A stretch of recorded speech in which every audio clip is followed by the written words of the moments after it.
Jadi kenyataan PM Perdana Menteri Tan Sri Muhyiddin nyatakan darurat pula sehingga bulan Ogos. Bulan Ogos tahun ni, dah 8 bulan lagi. Adakah ini darurat demi rakyat atau talian hayat kerajaan PN, dan apa komen YB berkenaan Parlimen masih boleh bersidang semasa proklamasi darurat, termasuk dengan kenyataan Senator Timbalan Menteri Wan Ahmad Faisal? Silakan. Saya atas soalan tersebut, untuk saya, sebenarnya ramai juga pakar undang-undang yang berkata bahawa semasa darurat persidangan Parlimen dibenarkan.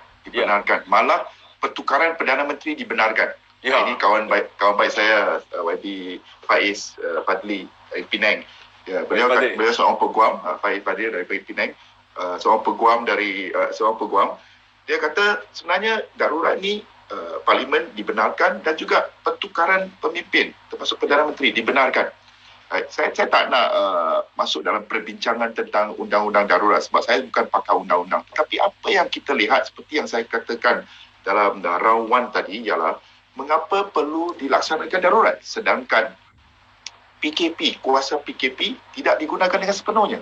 Dan saya rasa jelas untuk kita nak adakan sidang Parlimen. Itu jelas. Tetapi masalahnya ialah dalam pengumuman Perdana Menteri, pengumuman kerajaan, mereka kata Parlimen akan digantung. Walaupun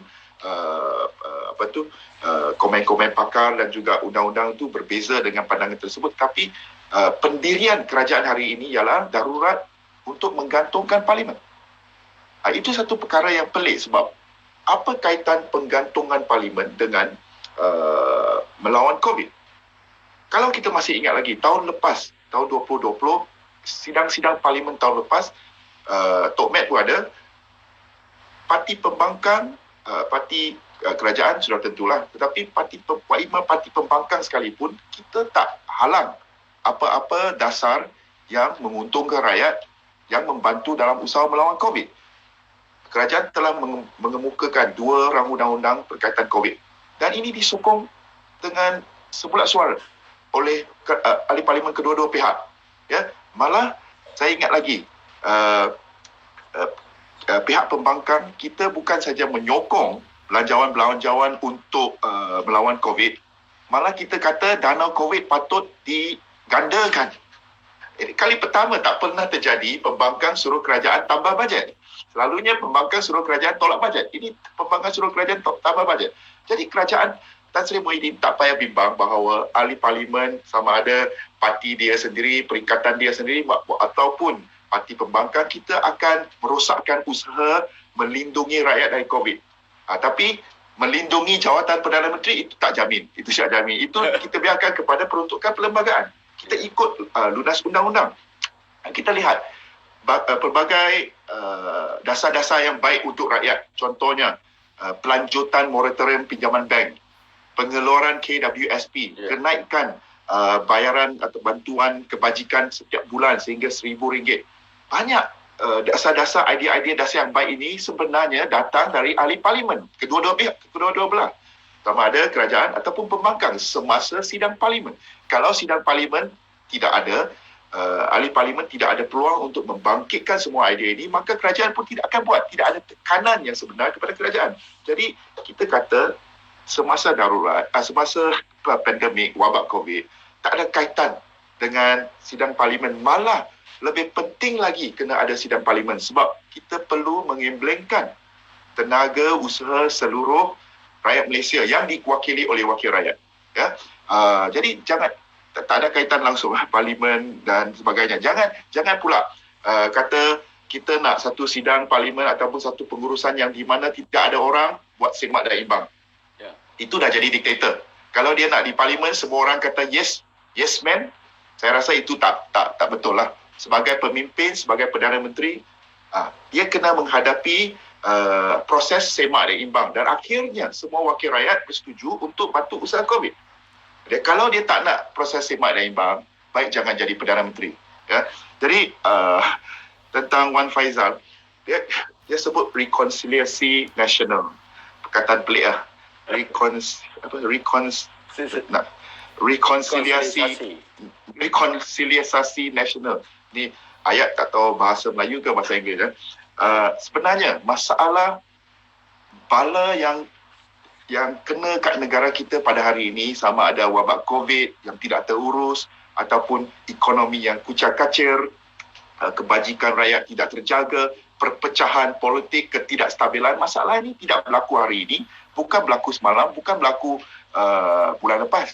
Masalah ini berlaku bermula 23 hari bulan Februari 2020 apabila sekumpulan ahli parlimen termasuk yang berada dalam kerajaan Pakatan Harapan ketika itu membuat keputusan untuk mewujudkan satu keadaan politik yang tidak stabil, ya, berlandaskan pengkhianatan, berlandaskan perbuatan-perbuatan yang tidak mengikut lunas undang-undang. Masalah negara kita pada hari ini sebenarnya bermula pada 23 Februari tahun 2020.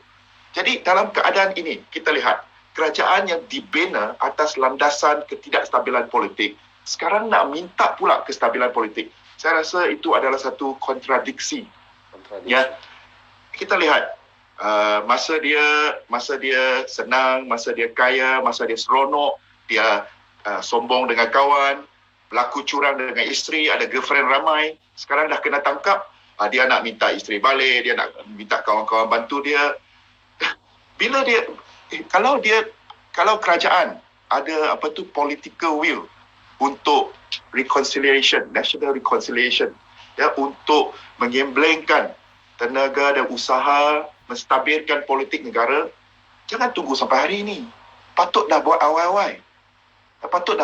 Jangan sampai dia dah nyawa-nyawa ikan, baru sekarang sudah hilang kredibiliti. Orang dah tak percaya, dan yang tak percaya ini bukan setakat pembangkang. Orang dalam perikatan sendiri, orang dalam gabungan politik kerajaan sendiri yang hilang kepercayaan terhadap kerajaan. Kita ingat hari ini, Perdana Menteri kata ini untuk mengelakkan pilihan raya darurat. Soalannya ialah, siapa yang nak pilihan raya? Semua ahli pembangkang tak nak pilihan raya. Malah kita sejak tahun lalu lagi, kita kata tak sesuai nak buat pilihan raya. Yang dok ugut nak buat pilihan raya, Perdana Menteri dulu, Parti Bersatu. Parti Tok Mek yang lama lah. Yang nak pilihan raya sekarang, Mak Maslan. UMNO. Mak Maslan yang UMNO. UMNO pun bukan semua, sebab ada setengah UMNO dah dibeli dengan jawatan, maka dia sokong Perdana Menteri.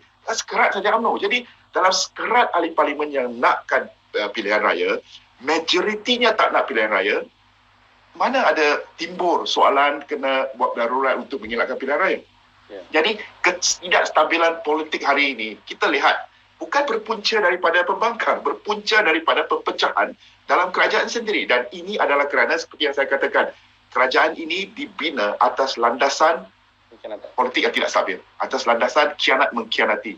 Jadi saya rasa dia sudah too late.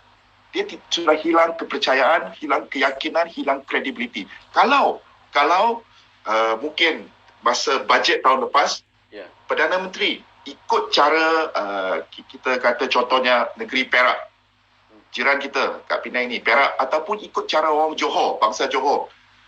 Menteri Besar Johor orang Bersatu, Menteri Besar Perak orang UMNO. Tapi mereka sanggup orang kata menghulurkan the peace branch dengan pembangkang, sanggup mengemblengkan tenaga wakil rakyat dalam Dewan Undangan Negeri untuk sama-sama lawan COVID. Buat apa yang kita kata CSA. Itu mungkin satu terma lah, CSA. Jadi ini semua orang Perikatan Nasional. Mengapa Perdana Menteri ketika itu di Parlimen tidak ikut langkah Negeri Perak, Menteri Besar Perak ataupun Menteri Besar Johor untuk menyatu padukan semua wakil rakyat tak kira parti. Ini tidak. Sebab masa itu dia kuat lagi, dia seronok lagi, dia tindas kawan lagi, dia bully isteri dia lagi.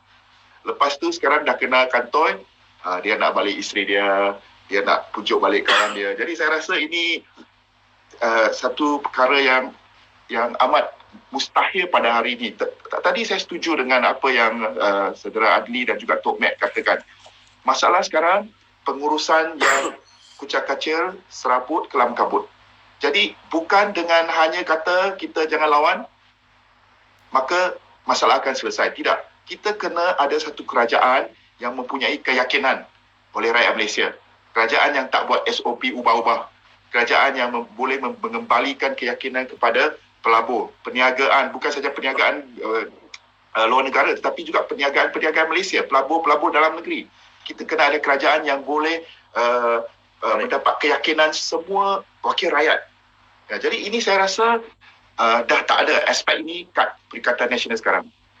Cara terbaik ialah Perdana Menteri meletak jawatan secara terhormat dan kita balikkan kepada proses pelantikan seorang Perdana Menteri baru yang sudah dipersetujui bukan saja oleh sebelah sini, sebelah sana juga, bahawa tidak perlu mengikut ataupun tidak perlu melalui pilihan raya buat ketika ini. Sebab Perdana Menteri sekarang, lantikan beliau pun bukan mengikut ataupun melalui pilihan raya.